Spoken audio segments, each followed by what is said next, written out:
Okay.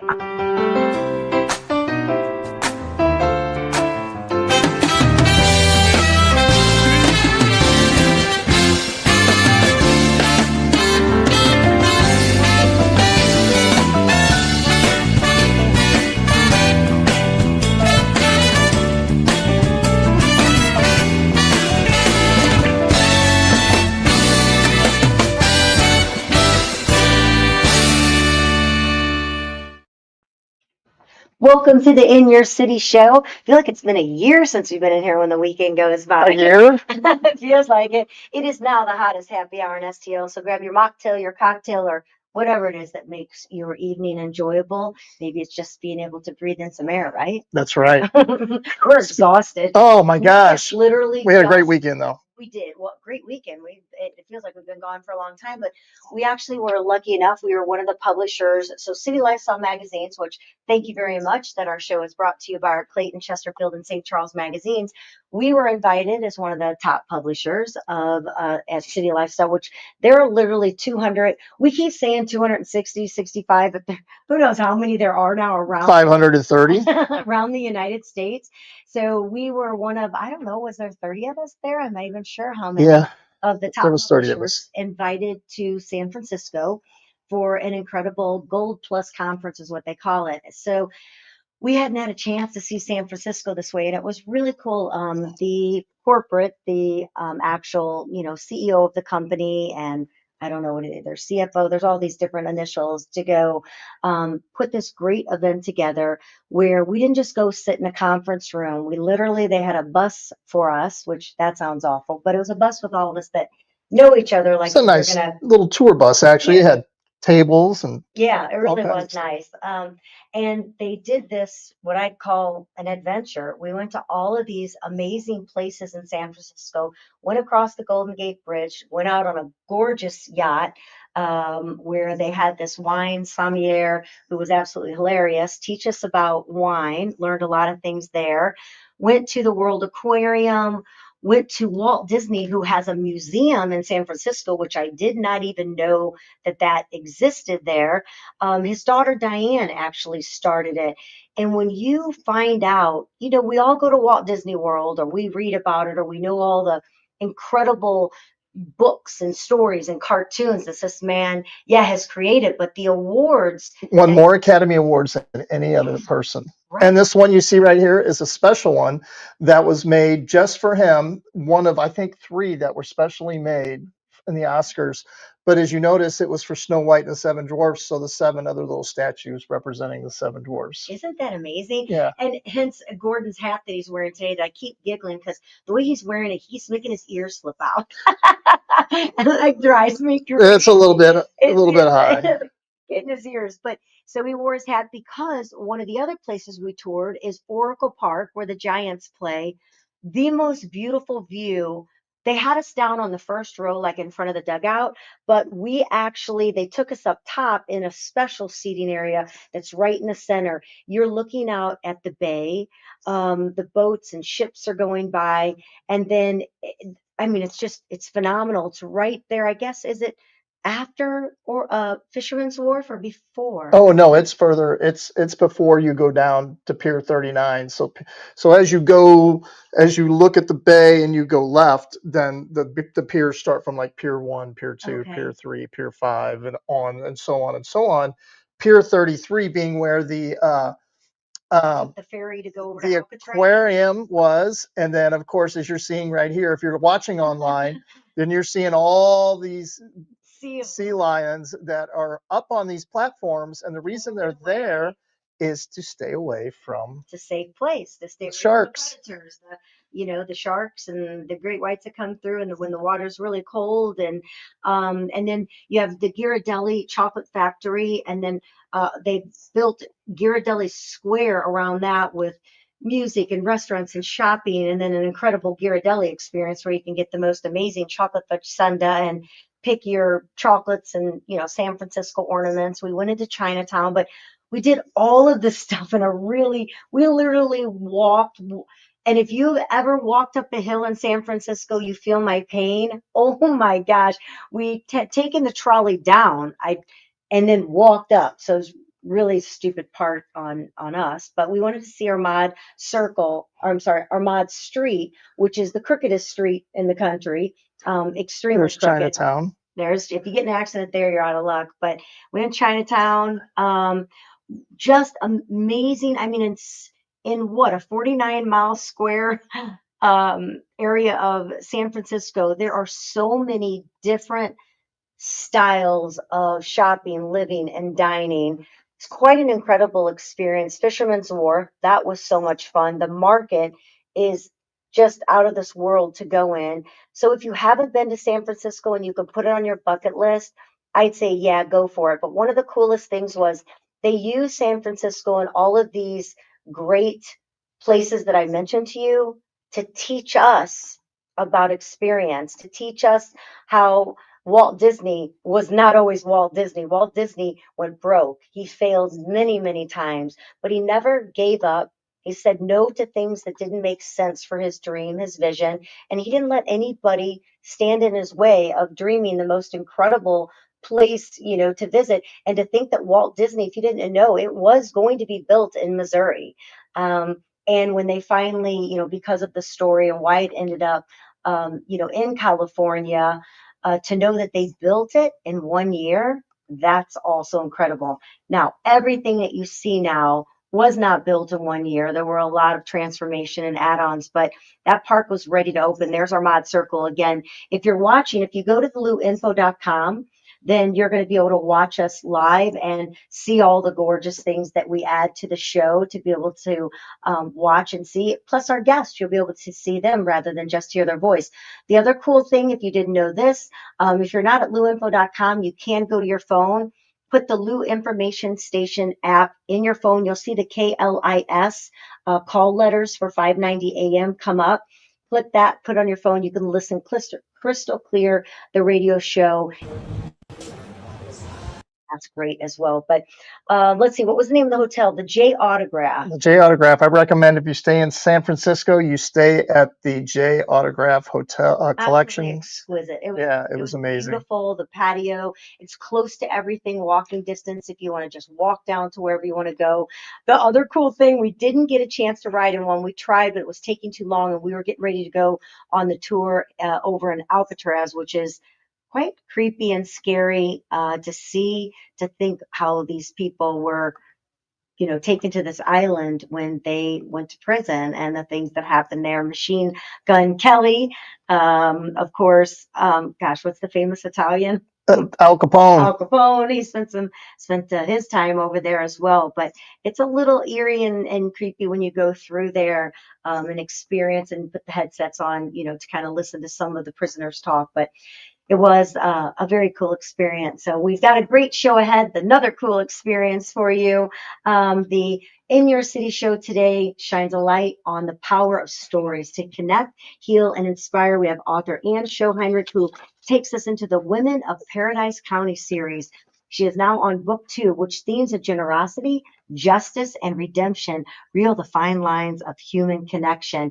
And then we'll welcome Becky Byrne to the show. So weird how our show sometimes the synchronicity of either people's names, maybe they're similar in the wealth, business, health. It's kind of crazy because it's not on purpose at all. But so we have Anne Shaw Heinrich, who's an author, but then we're going to talk to Becky Byrne because we have Annie's Hope. So just kind of, similar. It is kind of crazy how that works. But that is the Center for Grieving Kids, and whose mission ensures that no child grieves alone. And unfortunately, we have a real life scenario in our own life, and I know there's other people out there that their child has, family member has lost a loved one way too early. So today's show is about resilience, community, and the hope that comes when we lift each other up. So we are going to bring on our first guest right now to you. It is that time, and let us welcome to you the woman behind the Women of Paradise County series,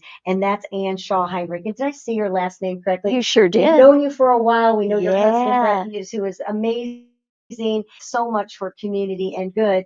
But like I always say, I never walk around saying your last name when I'm talking to you. Right. Yeah. It's so I've always kept Shaw. That was my maiden name, and then just Heinrich. Yeah. Yeah. And Anne Shaw you're an Heinrich. author now. We want to know what you Yeah. You know, a lot of times authors have those fake names, but now when movie stars are and authors, we're keeping our name. We're not changing it to Yeah. something else, you know, and being a, I guess, I don't know, a ghost. I mean, there are ghost writers out there, There of course, are. but we're keeping our name, which we should be proud to be able to have. So Yeah. thank you for being with us. So you're on your second novel. I remember your first one, Yes. and I have Thank it as you. well. Oh, And here good. you are moving the series along with Yeah. a new book, and this one is Violet is Yeah, Blue. this is Violet is Blue. It is book 2 in the Women of Paradise County series, and this released in June of 25. Yeah. And I'm literally, book 3 is House of Teeth, and I have just a few more chapters to finish, and that will go to the editor. And you So said House of Teeth. House of Teeth. Wow. Yeah. And so, I mean, tell us, this is set in a backdrop of Paradise County, captures the nuanced relationships that people from all walks of life share. So give us, how in the world were you, I always wonder, you're sitting there, you're sleeping, you have a dream. Some people say they dream. How did this Women of Paradise County, and how did you pick that to develop this series? I wish I knew how my mind worked. Sometimes it's a little crazy, but the first book, God Bless the Child, was written almost 20 years ago now, the first draft of that. And life just got busy. I've had the privilege of working with a professional editor and just, kind of who you get to know kind of thing. And we had written that, and life just kept getting in the way. My kids were really little, all of that. And I put it away for a while. And then just recently, the nest is emptying a little bit. I didn't feel like I really wanted to finished with that yet. And the timing was right this time around, so. Women put things on the back burner, right? Right. We have these children, these dreams, these things we do, and then kind of put it in a comfortable little corner. Thank goodness you've gone back to it. Oh Sometimes, gosh, excuse me, they can yes. stay in that corner. So Yeah, I'm so thankful. And there are just people who've encouraged me, hey, I think you better do that. Why don't you do that? And fortunately, my family's been very, very, they're excited for me because it is a joy space. Oh, So, yeah, yeah. absolutely. Yeah. So Paradise County, tell us why Paradise County. So I will tell you the books. If you've read any of the reviews, I've gotten some really lovely reviews Yes. on Yes, you Goodreads have. and Amazon, which is Yes, you have. which is it's been really lovely. Occasionally you'll get a zinger, but that's okay. That's what happens when you put yourself out there. But that's just life, right? But I have been able to weave been able to tackle some dark topics in it. There's no question about that.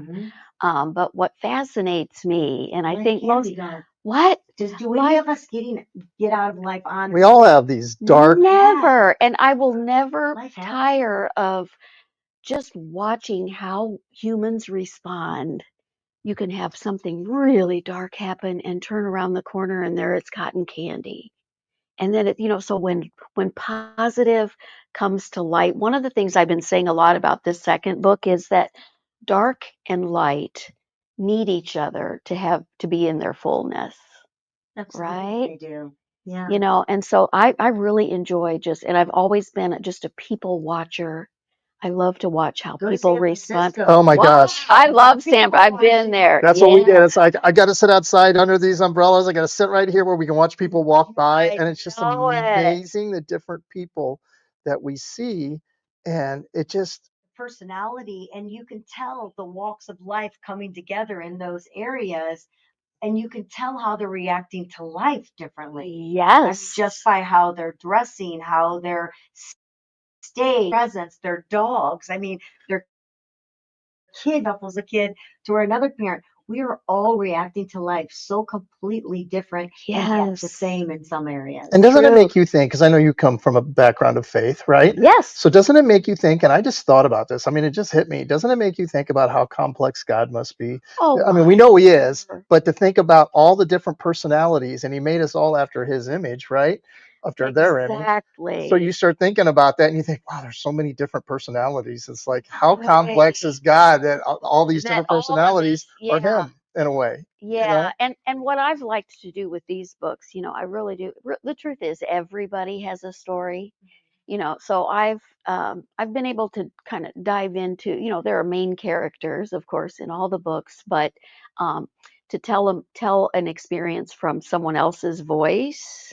And then there are some characters, I've gotten feedback. There are some characters who have no voice at all, and honestly, that happens in real life It too. sure does. And I think, yeah, that's wow. how I was going Yeah, to ask you is, how do those dynamics, help you explore both the conflict and redemption in your storytelling? And I think that's kind of, you yeah, you answered that question talking yeah. about how some do have a voice, some don't, and how all walks of life have come together for you to be able to talk about that. You say that who deserves in generosity or Gosh, you know what? I'll tell you. So this book, the Violet is Blue book, when I started it, Kelly, I was not thinking that it was going to be a book about social justice. You don't start out thinking I'm going to do that. But the way the characters are explored, there are some characters in here in particular who are living in extreme poverty.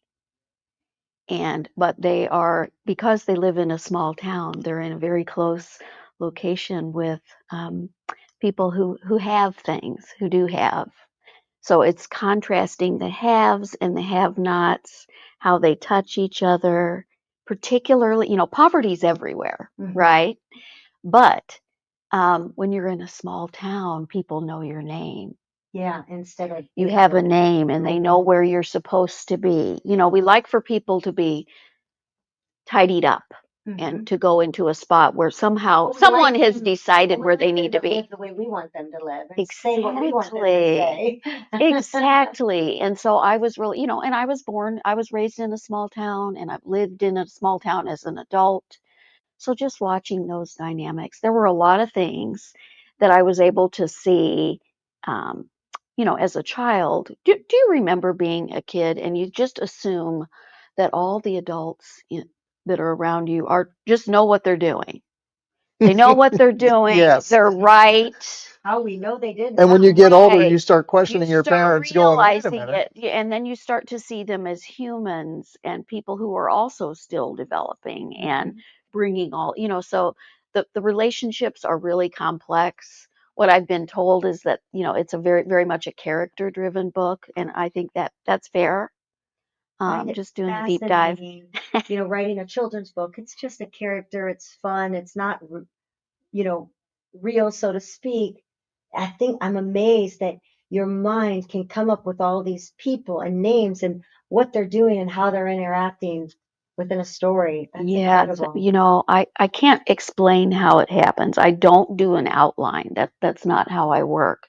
Um, but I do have an editor who is willing to get messy with me, and because when you're spanning, when you do one book, you're keeping track of timelines and everything, but then you're introducing new characters in the second book, but you still have to make certain that people who didn't read book one, that that the book could stand alone on its own. And so there is a chart of who's the person, when did something happen, how old were they when they happened, to just make sure it all lines up. Do you have to Because start from finish and move backwards sometimes? I yes, always wondered about that because we yes, see so many shows today that we watch on TV and series that we watch on TV, and they kind of take you to the back, the end of time, yeah, and then they take you back of how it got But there. they usually yes, start though in time and then Right. go backwards. Yeah. yeah. Yeah, you got to pay attention. Is what you have to do. Keeping track about that. I do not know about that. I don't know how I do that. But, it is a joy space. And I do think, talking about, I feel like for some people, they would say, oh, the universe said yes this time. Or, I think it was in God's timing. I think back when I wrote the first book 20 years ago, I might not have had my kids were little. There was so much, I wouldn't have had the capacity, frankly, Mm-hmm. to take on something like that. And I also think as we get older, our empathy muscles are so much stronger. I think it's made me a better writer and observer of people. So I think the timing was right. Sure. now. You know what I mean? I was in my 30s when I wrote the first draft. And you see the world so differently than Right? you do when you're young. Yes. So how does that affect your Yeah. writing? Because we always get upset when we see a series on a Netflix series, and then we realize they changed writers. You feel it. Yeah. We feel it. We feel it, you know. Changed so And much. so how does that Yeah. affect your writing when it comes to when you started this first one and now you're, what are we, 20 years later? And Yes. we change so much. We do. I mean, honestly, I'm And a I was different mindful person. of it, when I reached back out to my editor, who, I had some other writing that I wanted him to take a look at, and he said, "Well, I'll be glad to do that, but I want you to pull out God Bless the Child. We spent a lot of time on that, and honestly, I hadn't looked at it for about 10 years, and I was just like, oh, that's just in the slush pile. But I promised him that I would do it, and we pulled it back out. We did make some changes. I did tweak things ever so slightly, and I think maybe just from probably a more forgiving lens than I might have had. That's true too. I Right. think we do. I think so. Yeah. Thankfully, I feel like I'm a lot more willing to give people the benefit of the doubt. I find it too incredible. You as a woman, you've written this, and your editor is a man. Yes. So your viewpoints, that must have been an interesting conversation when you're going over your books with two different view perspectives. Yeah, he is really good. First of all, I always recommend, I talk to a lot of young writers or people who want to do this. There are a lot of people who doesn't want to do it, Yeah. right? Yeah. And, but, I always say if you can have an editor, do it. Oh, yes, It really does. absolutely. It really does matter. You have to pay them. He's a Yeah. professional and everything, but he's made me a better writer. I always say, David, you need to come save me from myself. You know, he'll catch, just certain habits or things that you don't realize you're doing.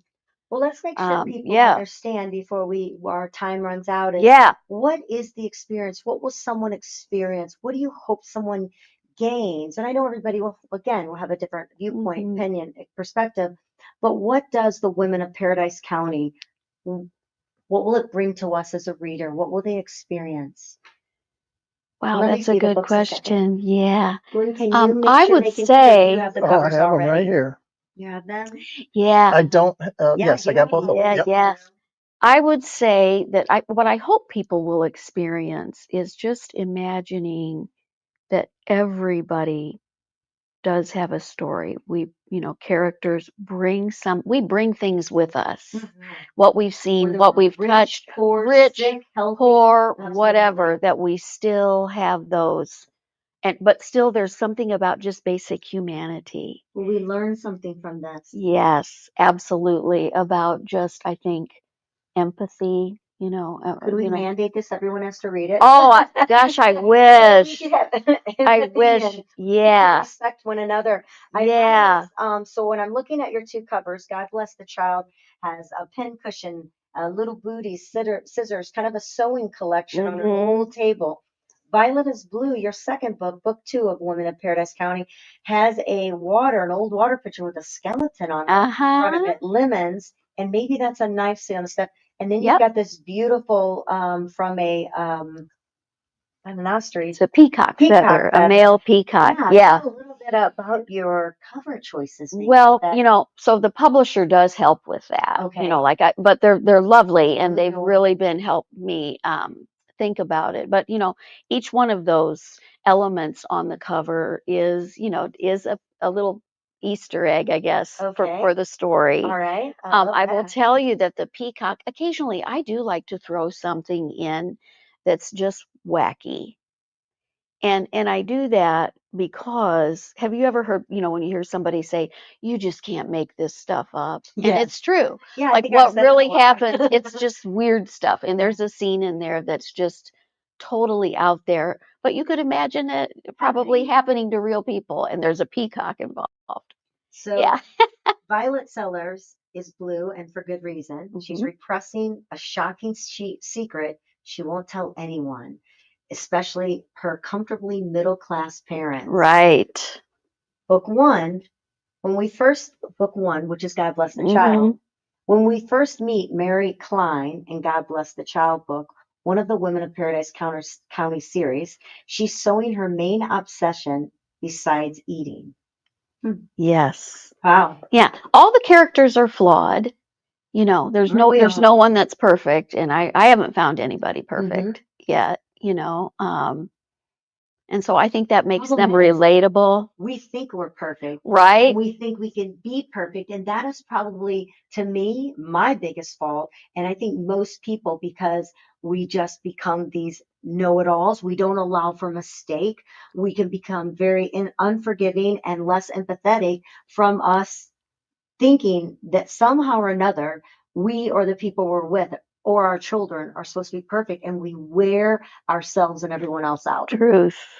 I just made a confession. Amen. It's the I truth. just made a confession. And I do think women are particular. What are we talking about, Gal? But I think women are particularly good at that. Oh my gosh, because yes. we receive all kinds of messages that we're supposed to be all things to all people at all times, and and I think it isn't possible. Does the book allow us to help see ourselves or help us express and maybe learn something, like you said, empathy, but I hope so. as a woman. Yeah, you know what I hope? Because as much as the stories are, like, I would have been tickled to have one book published, honestly.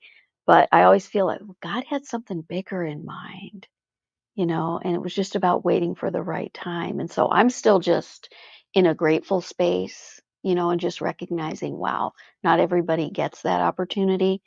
And I'm keenly aware of that. And just I consider it kind of I feel responsible that whatever I want to put out, I want it to be really high quality. I don't want to waste anybody's time. No, of course not. So, or my time. Your books are absolutely fabulous.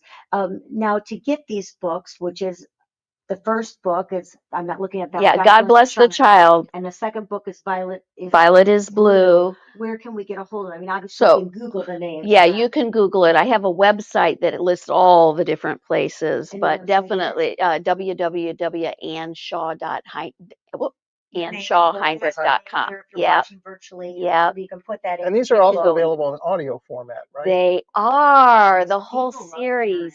Yes, and that was really fun to do too. And is it your voice saying? It is not. It's not. No.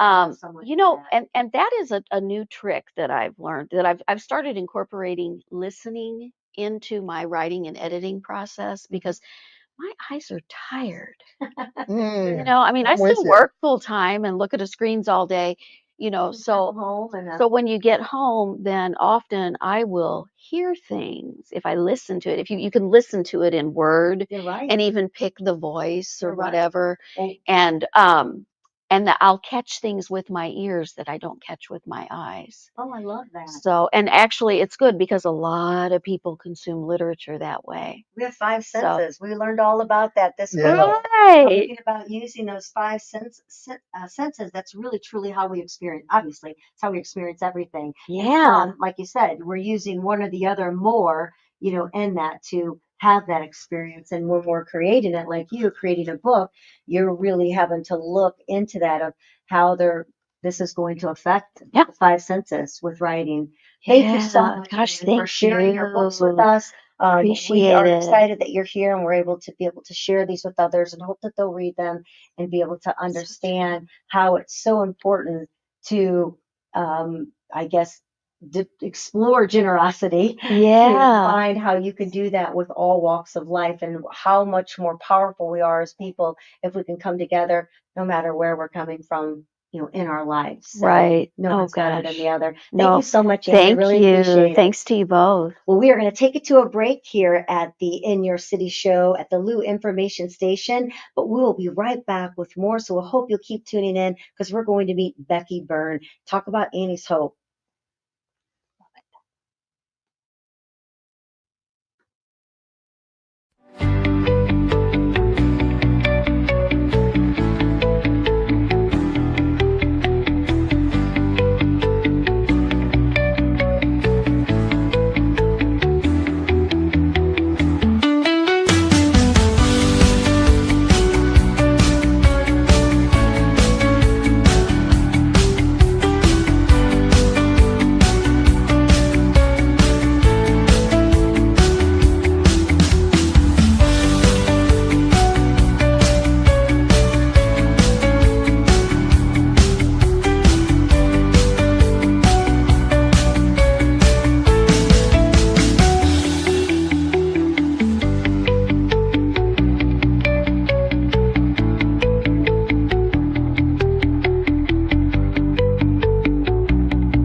You can put the app and listen to this.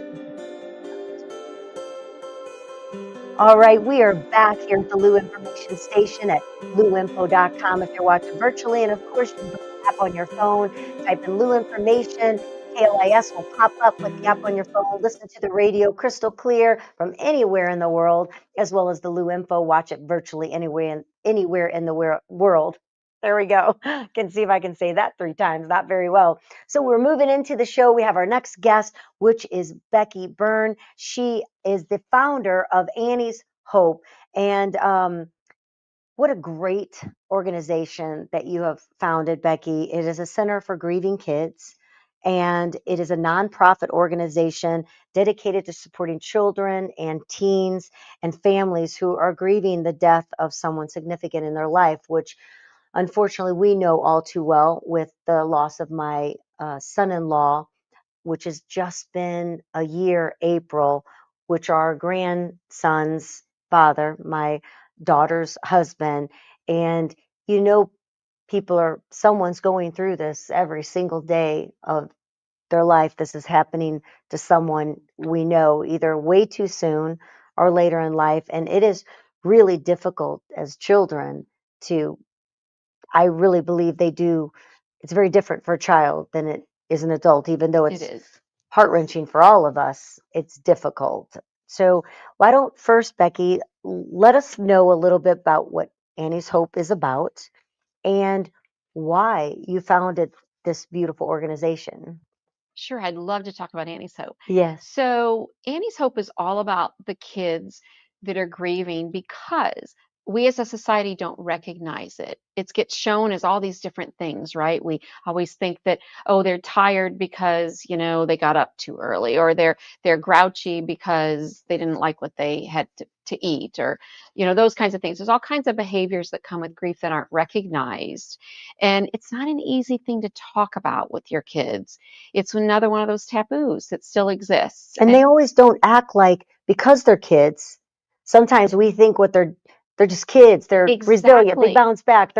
This is what kids do. We don't, yeah, Exactly. So with that, we're all about looking at those kids, knowing that it's a very unique experience because there are challenges like we just discussed, but also because developmentally, they don't think, their heads don't work like ours yet, no. right? And it's hard enough for an adult to grieve and go through that, all the emotions and all the changes, and family support or lack thereof, the community support, maybe supportive, maybe not. So it's a hard journey for everyone, but for kids, they're changing so fast socially and behaviorally. The way their head works changes. There's spiritual components to kids just as well. That's changing all the time. So that constant shift in who they are and how they look at the world and how they fit into it is really complicating when it comes to grief. And it will change. They'll keep going through, I believe, I'm not an expert, but I believe there's going to be various stages of their life that's going to affect them different. That parent, Dylan, our son-in-law, will always be 37. So there's always going to be that age in their mind. He's not going to get older as he's seeing everyone around that, or, I'm saying he because our grandson, but grandsons, and they're each a different age when this happened. That one's 8 and one's 12. There's just so many components from when maybe they're 30 and they're getting married, or when they're 37 and they're same age as their dad. I mean, Exactly. they need tools to get through all these stages in life. They do. We're not born knowing how to manage this. No. And Annie's Hope really exists because we don't know. We have to be able to learn how to cope with life's challenges, and this being one of the biggest ones. So it's not only learning to cope, but it's who am I now? Looking at who am I? Am I still a son if I don't have a dad? I have a mom, but I'm not a dad's kid, What right? a deep question or thought that you just said. Am I still a son because I don't have or a daughter? Am I still a Yeah, daughter because I exactly. don't have one of my, my parents? That's Mhm. really, gosh, that's very, very emotional thought right there. It really is. It really is. And that's only one of just a million. Yeah. When a 3-year-old says, "When is daddy going to be done being dead?" Mm. They don't get permanents, right? Mhm. Everything's very concrete. And can we go visiting that? I want to go to heaven, just like you want to go to the grocery store. So these are the really unique pieces that come in grief. And when you connect kids together and they don't feel so different, Mhm. that's powerful. Yeah. That is powerful. That is really powerful.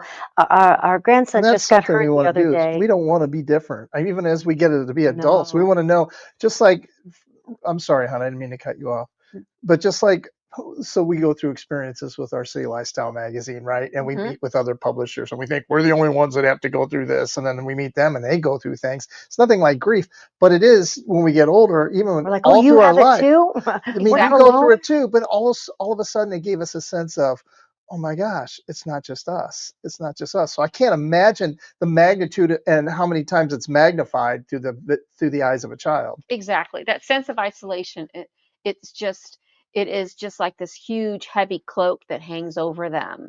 And so as soon as you get them together, you start the process of being able to look at all those things you don't want to tell anybody because they might make fun of you, that you don't have a mom anymore. And you are very That few happens. when you're in school. You are one of a very select group that is missing a parent in their life, you know. But when It's, you're together in Ace Hope, you're together in a you very just large fit. You group. belong. They always say, they get us. They'll Mhm. talk about their newfound Kids can be friends. brutal too to other And kids. kids can be very brutal. It Yes. absolutely, they'll use anything these days, I think. Yes. But if you can get them together to start the process, they can start maybe having the confidence because they lose confidence because they question, how did I play a part in this somehow? Right. Even though there's no connection for a kid that can't think analytically, right? They put puzzle pieces together. They don't go together, right? Maybe they I were didn't mad at tell him. him I loved I him was just gonna last say night. maybe they were mad at him because they had to go to bed earlier or something or whatever. Because kids get in trouble. It's a normal thing to Exactly. get in trouble, but it could have been, Exactly. that day or that Somehow they night. take it onto themselves Yeah. as if they were somehow culpable for it. But when you get them together, then and you can start introducing ways of what do you like to do? You have to get in their world, right? What do you like to do for fun? Oh, I color. Really? Well, then we're going to use art and color and creative things for them to start looking at what's going on, the emotions, Kids feel every emotion that's out there. They don't They have the hear words everything for it, too. and they surely don't know what to do with it, Mhm. right? We struggle as adults sometimes to Right. know with our intense big emotions, right? So it's just worse like that. And so it's the sense of isolation. It's about learning ways to cope. It's about communicating. How can you talk about what you need? Because you have a set of twins and they don't grieve the same. The same parent dies and they don't grieve the same because Mhm. they have all the life experiences. They may have the genetic makeup, all the same identical twins. They don't have the life experiences the same. One of them went down the street and played with this kid who wasn't so nice to him. The other one went to play with this kid over here that was like, come on, yeah, I want to share my whatever with you, that kind of thing. So no process is ever identical. Husband and wives aren't, you No, know. you're right. So what are some of the things at Annie's Hope that you offer? I know you have a wonderful camp that the kids can We experience do. together and get out of the Yes. normal world. And I know obviously it sounds like you do some sort of an evaluation with them to find out their likes and what they're about so you can know maybe what are the activities that would work best for them. Yes, Tell a little bit we about do. what you can expect and how you can be a part of Annie's Hope. Sure. You can just, if you can pick up the phone, if you have the energy and the organization to just pick up a phone, which is a challenge, right? For some people Mhm. in the midst of grief when they're grieving for themselves and their kids. But if they can pick up the phone and talk to us, we'll tell them about our family support groups where the kids and the adult that's surviving and caring for the kids come. Sometimes it's a grandparent, aunt or uncle that comes with them. They're going to come once a week for 8 weeks, and their cohort, if you want to use that newer term, is the group of families that come week one and they follow through each week and they get to know each other. That's where you build the trust, and that's where you can start to look at really what's on the inside, things that aren't just in our head, but it's in our heart that we can't really share any other place. Mhm. So that's family support groups, but we have special weekends for teens, just teens and our facilitators. That's it. So you don't have the parent component. You're meeting them where they are, right? The camps are all about fun, but we also do candle lighting ceremonies that say, here's the elephant, it's in the room, it's stomping on us, it's spitting on us, it smells horrible, but we're giving you the forum to tell us about that elephant, which is the grief piece and the pain parts Sure. of it. So that happens at camp. So there's grief woven in to help them work through some of it, process some, and there's also tons and tons of fun. But we work with schools. We go into schools and run grief groups there, because think about it, your kid being in school for 6-7 hours, and if they don't know how to attend to you and they think they're the only one, how are they supposed to be successful academically? Yeah, just little things, different things that happen at school when there's parent-teacher conference, Mm-hmm. when there's awards night at school. There's things that normally the mom and dad, even if they might be divorced or not together, not married, they're still coming to see their kids. And then there's that child that's missing both parents or one of them. Mm-hmm. Those are difficult steps in their life to get through and That understand how they're going to be able to work through that. Is there a cost for Annie's Hope? there is not a penny. Everything is free. We want it open to anyone to be able to come. Yeah, it's vitally important. It's one of our core values, is not charging families for the support that they need. They Sure. deserve it. I know there's a Go beautiful ahead. story we wrote in our magazines, and some of the pictures. I think I remember. Do you remember the rocks? I think we put on the cover of our St. Charles the rocks. Was that a some sort of a program that the kids did together in remembering their Is this the parents? painted rocks? Yes. So yes, again, kids like to paint. They go out, they find it themselves. Now, as soon as you start talking about this, you're stirring stuff up. You don't know, okay? It's their process, they're doing, but they're going around and just looking for their rock that they're going to paint. And then we invite them. We don't make them do anything. Sure. We invite them to paint that and give us an idea of what your mom was like, or your brother or sister, grandparent, whatever it is. And so they'll decorate it up, and that's how those become. And then afterwards, that has value for them. But the really great part is when you say, tell me more. Tell us what this means to you, because then they've gone deep. Mm-hmm. So you told me earlier, or you told us earlier, that this is free, that it doesn't cost anything, but you can't run an organization without money. So how do you go? What do you guys do to raise money to give all these programs to these children? And do you have anything coming up that we can talk about, like an event or something that's coming up? And how can people get online and find ways to donate money to help you with these programs? Absolutely. So, yes, we raise every penny every year, like you just mentioned. And it's all about awareness out there, right? They can't give if they don't know about it. So, awareness is a big deal. That's why we're so grateful to be on here, as one of the reasons. But also, you can go to annieshope.org. Okay, and there's a donate now button. But we have fundraisers. The next one, October 18th, is trivia night. We have 1 or 2 tables left.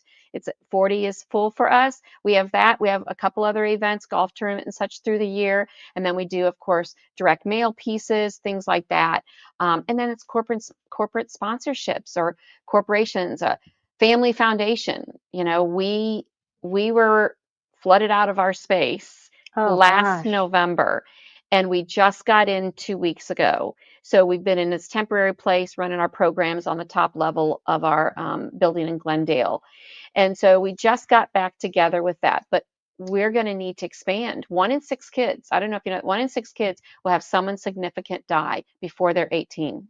Mm. 1 in 6. Think about your classroom, think about your soccer team and all that. So we have to raise all that money through every form that's out there. So it's corporations, it's individuals, it's the events we do. Third party, we have had such generosity from Dave Green and his friends, all related I to didn't know that. That's Jay, on. Jay Randolph Jr., Yes. his partner, works for us. She's philanthropy director, Amy LaBelle. Oh, Oh my And gosh. so they have done collections of toys for our kids. They have done a fundraiser when we had the flood. They had a main campaign for us that raised, I think, like 37, no, it was over $50,000 for us.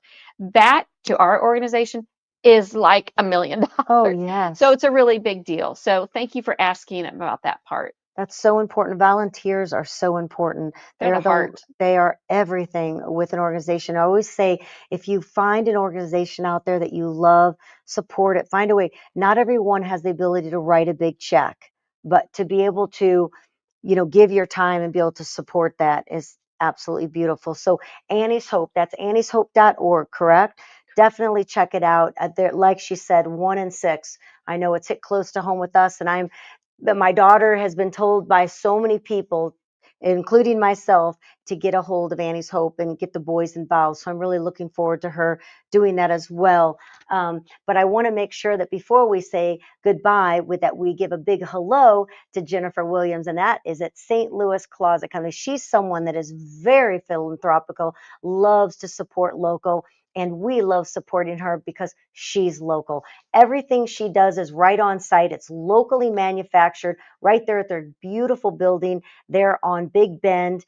Gorgeous brick building. You walk inside, you're going to see so many different areas that you can walk into to give you ideas of maybe how you can take your home to a calm feeling, because most of us are living in chaos. We can't find anything, either your garage, your basement, your pantry, whatever it might be. It doesn't matter how small it is, how big it is. St. Louis Closet Co. can help you bring your house, your business, your studio back into a calm feeling so that you can get your work done, do what you need to do, keep your family organized and easy to get out the door. So St. Louis Closet Co., check it out for yourself. You will not be sorry.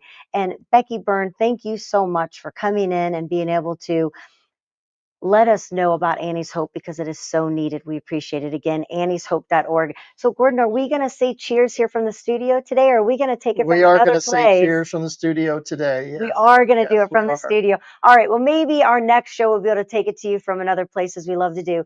So, of course, until our next show, right here on the at the Lou Information Station on In Your City Show, we want to say to you, cheers. Cheers.